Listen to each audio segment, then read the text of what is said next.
This is a huge volume, absolutely massive. Giant size Marvel.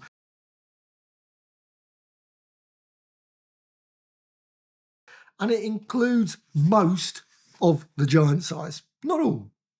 And you can see a lot of great writers, lots and lots of inkers, art pencilers, as well as colorist letters, etc. It's really nice to include the letterers as well. I always think that, for me, that's a key thing. Without the letterers, it would be a very unusual comic. So that's great. And then on to the actual contents. And the contents, massive. Now, they're not in order of when they were released or published. So you can go from 1974 all the way through 1970. It was just a year. That was it. A year of these giant-sized ones. Now, Marvel, of course, had before that, they had annuals, king-size specials, annual specials, whatever. They had a load of variations of what they called, but they were considered obviously an annual. So you would have once a year, you'd have a Fantastic Four one. But this, they brought out quite a few, and you can see there, looking from 1974, 75, they brought out quite a few, so it's near enough a semi-annual. Is that the word? Half an annual. So I think it was great. You only had, in this case, 4 issues of the Fantastic Four one. Of course, the first one was giant-size superstars. They didn't go with Fantastic Four at that point. So this one, superstars. I don't know why they stopped, because there's an advert later on in here showing Superstar 1 for Spidey. They were obviously thinking, let's go with superstars. And then suddenly they changed their mind. Don't know if they looked at the sales figures, thought, oh, you know what? Or maybe there's all thousands of reasons, I'm certain. But it would have been a nicer title, I think. But still, you've got all these. You've got the Man Thing, you've got Chillers again, you've got lots of Chillers, you've got Werewolf. So you've got near enough like the horror omnibus.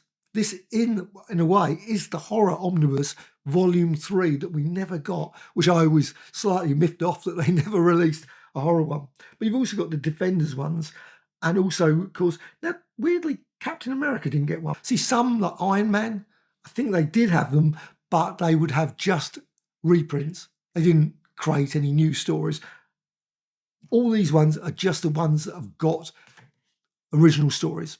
The reprints have been left out, which I think is good, because the book would be about 2,000 pages and maybe a bit too much. Now, there's also, of course, other ones missing, and I'm going to go through that later when we actually get to close to the end.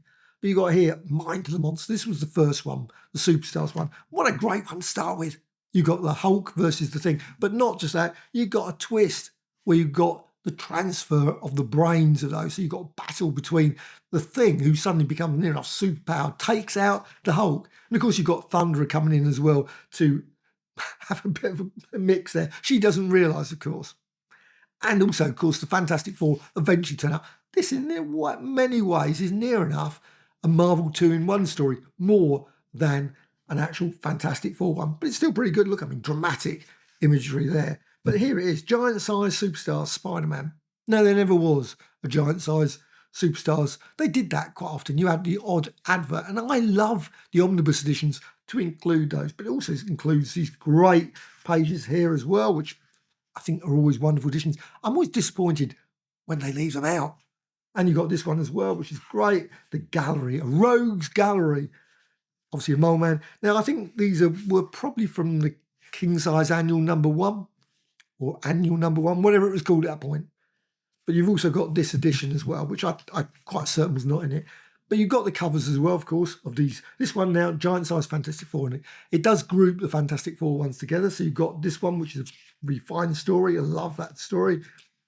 And then onto the, I don't know that character, and Tempest. So it's a time travel story. And then onto the 4 Men, or 4 Horses of Apocalypse. And then onto this one, which is good old Madrox, the Mutant Menace, or Mutant Man. And then you do get a little bit of appearance from Professor X. And there he is, obviously, Madrox there. And then we've got some more galleries of the Fantastic Four's most famous foes. Red Ghost, not certain he's that famous, but still. And again, they've gone for this same format, which I'm quite certain did not exist at that point. It's useful, gives you, of course, details of the appearances, etc. Iron Man 15, 16, etc. So Captain Marvel 2, 3. That obviously clearly shows that this was not in the original form of it. But here's another one, giant-sized superheroes. Now, slight variation of the title again. So it's giant-sized superheroes, Spider-Man, and that's clearly the Superstars one. I don't know why they suddenly changed it. That's so odd, isn't it? However, Man-Wolf at Midnight. I don't know if this is included in the Man-Wolf collection. I assume it is. But you've got here the Man-Wolf story, and you've got yet more of these lovely ones. I love these posters. And then you've got the Ship of Fiends, which I thoroughly enjoyed. Remember buying this when it came out. Really, really good story. Of course, you've got Human Torch, obviously getting access to the ship, the craft, that you can go over to the ship. And you've got Dracula versus Spidey. I mean, brilliant. Absolutely great story. However, let's get on to the next story. And you've got this one, a Punisher story with Spidey. Now, at this point, let's see. I don't know. I certainly got a bit of snow there, so it's obviously clearly a winter, Christmassy one. This one, giant-sized Spider-Man and the Punisher. So at this point, they've abandoned the superheroes. They've obviously decided we are just going to go for that. There is still a sort of thing that when you have these annuals, they do seem to like to bring in other characters as well. So you've got the Punisher, etc. And you notice that later on with like the werewolf one, you've got various other characters as well. And of course, but the main character is clearly Spidey at that point. And there you've got obviously Spidey. And of course, the good old lizard story there. And we've got the Man-Thing as well. Now, there's the Man-Thing and the lizard as well. So on to this story. Now, it's obviously a Dracula one at this point. Now, let's just go back a bit further. Ghost, it's probably always the way when you do these. There's going to be a start. Giant-sized threat. Chillers. They didn't even call it Dracula. So giant-sized chillers, the Curse of Dracula, featuring the Curse of Dracula, not Dracula. Was it called the Curse of Dracula? I don't remember that title being there, but Lilith as well, Dracula's daughter. And I love the story. That's great. I think they're bringing out some more Dracula ones. I think, isn't the Omnibus is coming out? That may be a possible one. Tomb of Dracula. I didn't buy them at the time. Perhaps I should. I don't know. But this one, now they've abandoned it again. They've gone for giant-sized Dracula, this time. Vengeance of the Elder Gods. Even a vampire. Now, these stories, in many ways, are more separate from the Marvel Universe. There's no sort of, obviously, Spidey turning up, etc. in the storyline. But I still think they're real good yarns still. Thoroughly enjoyable. Let's just move on from Dracula. Now, one thing, of course, in these books, if you're going to go through it, would it be nice if they maybe sort of put, which they never will, of course, but change the colour so you could see where it suddenly changes to a different character. Werewolf by Night gets his own set of giant size. And there were quite a few. I think he probably had the most, which is really unusual. 5 issues he had of giant sized creatures along with Werewolf by Night. And this one, you've got Tigra or Tigra. Next one, you've got Morbius. Also got Frankenstein's monster and a few other characters will turn up. Got this, of course, included. I love these little additional sections. And again, another one, giant-sized werewolf. This time he gets the title Werewolf. Actually, weirdly, it's not Werewolf by Night. Giant-sized werewolf by night. Frankenstein's monster turns up. Monster of Frankenstein. I assume this story is included in the Essentials as well as Complete Edition. Morbius turns up. Good old Morbius battling away with Werewolf. And this one, this is a very odd story. The artwork gets really odd. And I can't even say his name, Pangloss, maybe, I don't know. But the artwork's really quite strange and it gets a bit odd. Here, it goes in the very weird Silver Rain, Sardinus and Shadow. Very, very strange, but still, fine story. What we next get, Defenders. So we've got the Defenders, and I love this Defenders one. It's one of the slightly oddest one. It's a good old reprint set of stories, but with something around the edge, just to give Valkyrie talking about various things about the secrets of the Hulk, Doctor Strange and Submariner. And there, of course, first one there, you've got Clea there. So you're doing a magical spell there. And we got the Hulk. So we got banished to outer space. He's bashing away against the wall. They had lots of those early stories where he was trapped away in his sort of constructed undersea. I don't know how he did it. It must have taken a lot of effort to do that. But anyway, he had that. Maybe it was done by the government and everyone had forgotten about it. But what we have got is the next story with Submariner. The Submariner one. This one's great because it's obviously a good old Golden Age story. 1950s one anyway. 1950s one. Very odd blue Atlantans there. And then onto this one, which I'd completely forgotten about. Steve Ditko. When I looked at it first, I thought, oh, is that a completely fresh story? I don't know. I just completely forgot about it. To Catch a Magician. So it was around about the end or some point of the Dormammu story. Maybe that's why I just sort of thought, oh, okay, not so convinced by that one. Then we got a giant size Avengers one. Avengers come a bit later. The All Winners Squad. Though saying that, it was only the Wizard from that, the fabled All Winners Squad. I don't think any other characters turn up from the All Winners Squad. But you've got the dynamic Defenders here. And the next one, you've got this one where Son of Satan turns up. Onto one I really loved, the Grandmaster one. Really enjoyable story, this one. Grandmaster. And it brings in a few pretty evil villains that I really love. Korvac. And of course, Daredevil saves the world.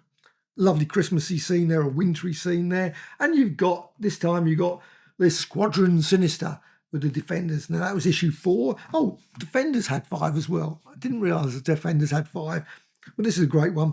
Obviously, the Guardians of the Galaxy, the original ones. And you've got a great little story there, Badoon character story there. Onto the Avengers, giant-sized adventure. Nucleo, the monster that time forgot.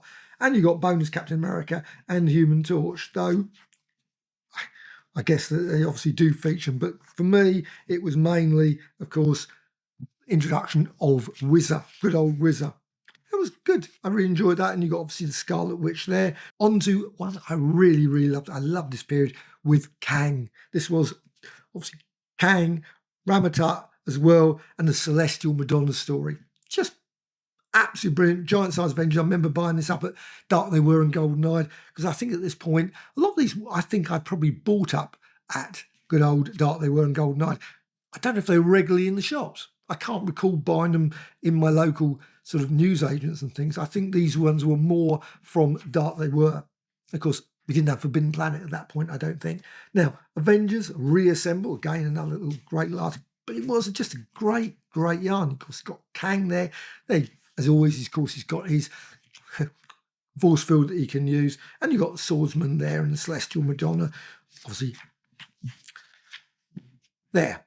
Onto Titanium Man, I should say, not Titan Man. Who's Titan Man?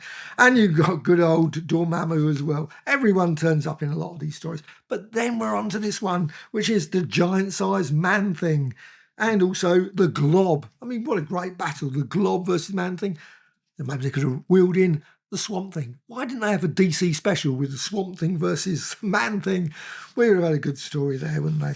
Some characters had quite a few giant-sized ones. I don't know. Maybe they had the artwork for these. I just don't know what the reasons were why they produced one giant size and didn't generate one for the others, where they just had a reprint. So this one, Blood of Kings. Let's go on to the next story here. You've got a giant-sized Man-Thing again. Absolutely fine. Of course, good old Howard the Duck. Onto, I don't know if he didn't get a giant size, which is very unusual. We got giant sized chillers again. Now this is issue 1. Wasn't it called giant sized chillers before?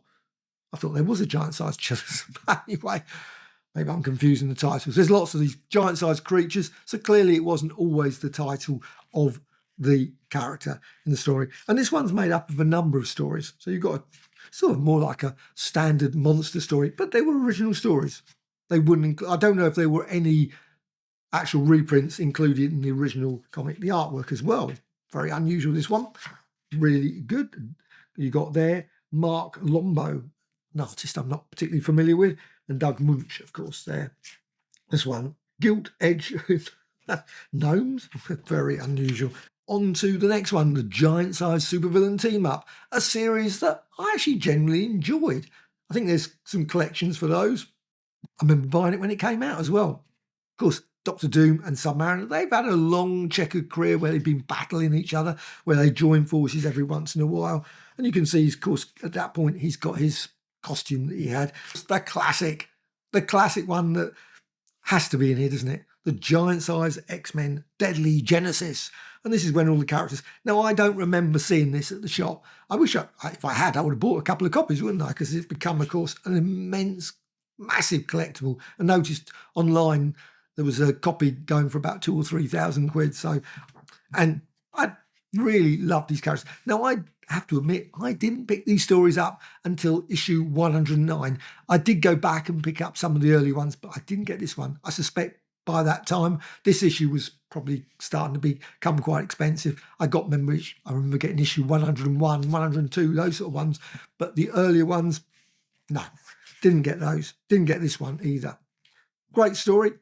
Brilliant. Of course, some characters, obviously, and of course, got some of the original sort of X-Men here. Obviously, you've got Cyclops, you've got Polaris, Havoc, etc. On to, I think this is the final one, the Giant Size Invaders. So Giant Size Invaders, the hordes of Hitler. Great, the coming of the Invaders. I love the Invaders. I've got the Invaders collection. Thoroughly enjoy many of these comics, and this one I definitely got at the time. And on to the last page, you can see here, we're on to then the specials, the additional stuff that they've included. You've got here the Giant Size Superstars, Fantastic Four advert, as well as some of the other ones here. You can see Superstars again. So you can see the colour was different. So you've got a different colour there, which I think is, see, red, obviously decided yellow. Maybe they thought yellow was not the colour for the Thing versus the Hulk, maybe. But you've got Giant Size Fantastic Four there. You've got then, of course, the Giant Size Spider-Man and Dracula. And then, of course, got some thumbnails about various changing things. I love these sort of extras, these inked pages, of course. Absolutely brilliant. And then on to the ones that didn't get into this book because of the fact that they were just reprints, solid reprints. And of course, this was the Avengers annual #1. I love that one. I've got that one. I haven't got that. I think it's number 5, Giant Size Avengers. This one, Giant Size Captain America. So we did get a Giant Size, but they were all reprints. This one from 59 to 63, which I think they, of course, reprinted earlier anyway in a Captain America King Size one. Then you got Captain Marvel. Again, didn't get one. Doctor Strange, Daredevil. You got some Fantastic Four ones later on that were obviously from annuals before. Giant Size Iron Man, of course, the brilliant Ditko one with the Angel. And then you got Weirdly. And I always think this is one of the weirdest ones. And I vaguely remember seeing them in the shops, or in Dark they were. Marvel Triple Action. Just what a weird one, because basically they're equivalent of those king size specials that came out.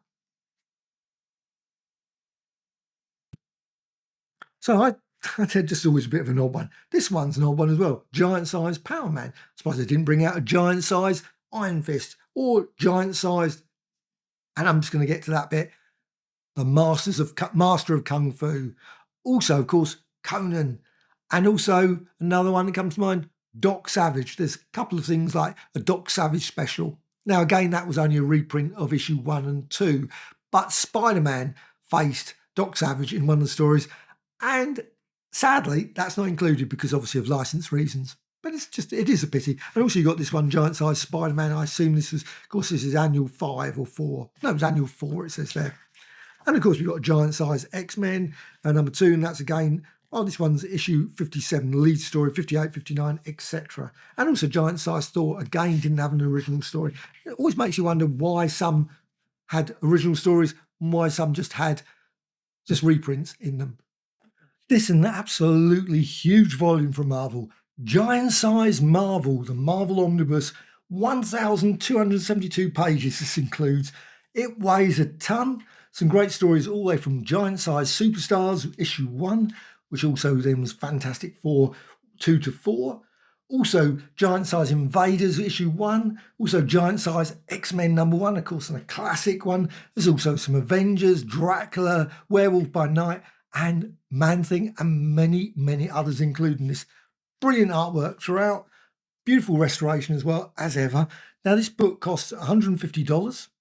Just come out a couple of months ago, 1,272 pages for that $150. I paid about 80 odd pounds for it. I love it. Absolutely brilliant volume. Now, it doesn't unfortunately include all the stories that were published, I should say, between 1974 and 1975. And some of them are things like this one, Conan. So if you want to get the Conan stories, I don't know if everything that was included in those Conan issues is included here, but certainly a fair amount of Giant Size Conan 1 to 4 you can find in this very thin little volume. Now,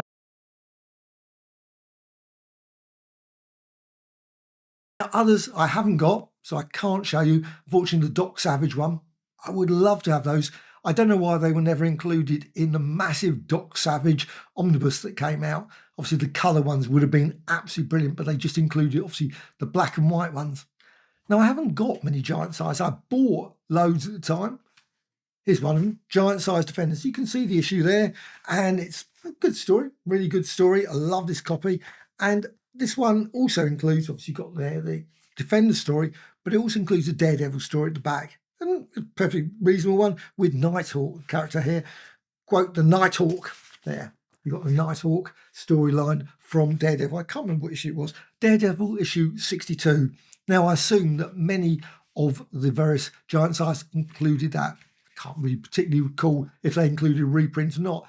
But most of the stories were about 37, 35 pages. So clearly they obviously had to fill it with something else, maybe some posters, various other little stories. So that, I think, just a brilliant thing.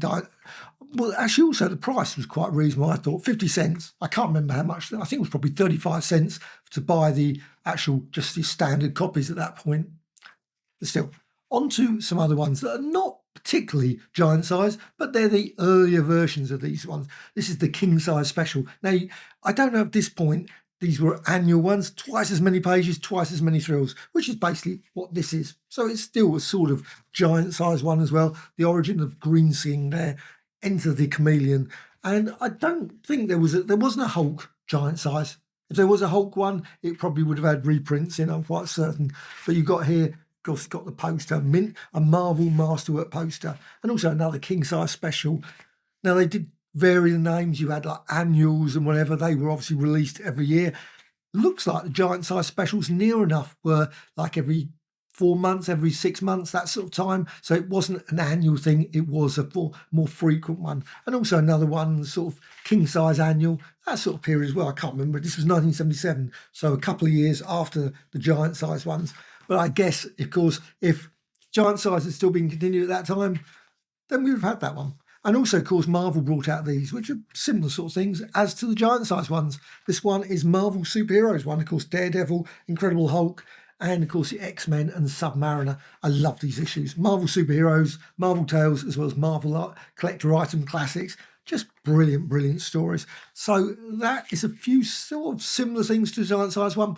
But the giant size book, I was over the moon that they announced that. It came out, same announcement, I think it was the 1965 book, and lots of people put comments saying, oh, they're two I'm going to pass. I thought, as soon as I saw it, those ones I'm definitely going to get. I love the slightly more unusual omnibuses, and I wish Marvel would go through their archives and look at all these sort of things.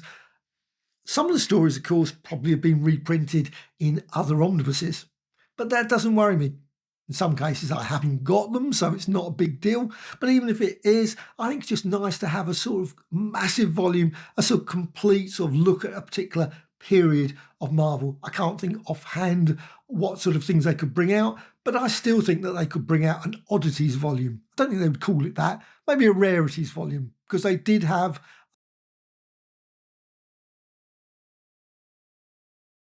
a Marvel Masterworks rarities, but I think they could extend it and have a Marvel Rarities Omnibus where they just include all kinds of oddball things that sort of doesn't really fit in with a particular sort of like Fantastic Four or whatever, but still I think would just make for a great collection. And that's what, to me, the giant size massive volume is. I think it's just a brilliant collection of just one-off stories all stuck together, and I love it. Absolutely love it. So have you picked this up?